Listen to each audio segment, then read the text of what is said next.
Кога ќе видат книгата, многумина мислат дека така започна приказната. Всушност, книгата беше само резултат. Приказната започна неколку години порано. Во 2014 почнав секој ден свисно да издвојувам време за благодарност.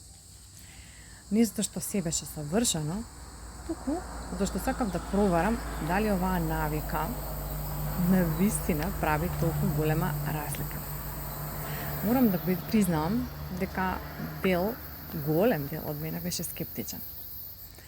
Фактот дека светот околу мене не се промени, но се промени начинот на кој почнав да го гледам. А тоа беше голема промена, која што повеќе од сигурно ја сакав за моите деца.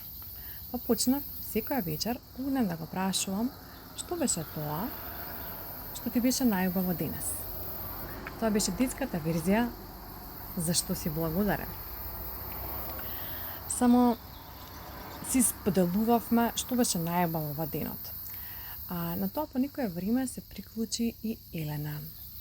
Иако беше мала, уште се сеќавам на нејзиното мене беше убаво.